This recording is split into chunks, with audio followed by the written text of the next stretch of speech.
আসসালামু আলাইকুম এভরিওয়ান। ঘরেই থাকা 3 থেকে 4টি উপকরণে কিন্তু তৈরি করে নেওয়া যাবে এই নো ফেল মিষ্টিগুলো তৈরি করে নিতে পারবেন একদম ঝটপট ভাবে। আজকের এই দুধের তুলা মিষ্টিগুলো তৈরি করার জন্য একটা প্যানে নিয়ে নিব আমি 3টা ডিমের কুসুম। এখানে কিন্তু ডিমের সাদা অংশটা নেওয়া যাবে না, শুধুমাত্র কুসুমটাই নিতে হবে। এরপর এখানে দিয়ে দিচ্ছি আমি 1/3 কাপ চিনি। আপনারা আপনাদের পছন্দ অনুযায়ী চাইলে আরো বাড়িয়ে দিতে পারেন অথবা চাইলে আরো কমিয়ে দিতে পারেন।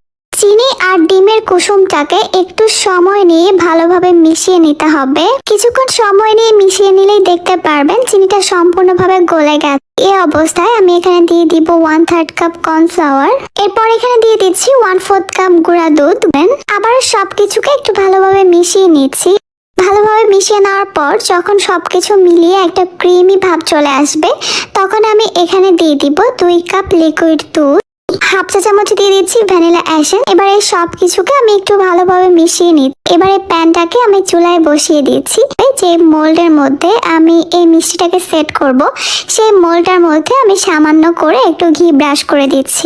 এরপর চুলার হিটটাকে হাই মিডিয়ামের মাঝামাঝি রেখে অনবরত নেড়েচেড়ে মিশ্রণটাকে আমি জাল করে নিব। কয়েক মিনিটের মধ্যেই দেখতে পারবেন মিশ্রণটা ঘন হতে শুরু করেছে। এরপর তো একদমই নাড়াচাড়া অফ করা যাবে না। এই মিশ্রণটা যখন এরকম ঘন হওয়া শুরু করবে তখন চুলার হিটটাকে আমি একদমই লোতে করে দিব। অনবরত নেড়েচেড়ে আমি আরো প্রায় 2 থেকে 3 মিনিটের মতো জাল করে নিচ্ছি। এরপর চুলা থেকে নামিয়ে মিশ্রণটাকে সরাসরি আমি ওই ঘি ব্রাশ করে রাখা পাত্রের মধ্যে নিয়ে নিব।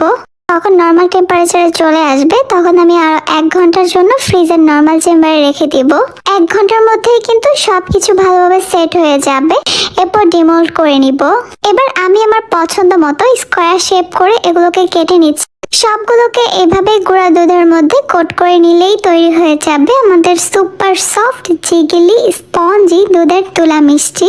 মুখে দেওয়ার সঙ্গে সঙ্গে মিষ্টিগুলো মিলিয়ে যাবে। আশা করছি আমার আজকের রেসিপি আপনাদের কাছে খুবই ভালো লেগেছে। তাহলে আজকে এই পর্যন্তই। আল্লাহ হাফেজ।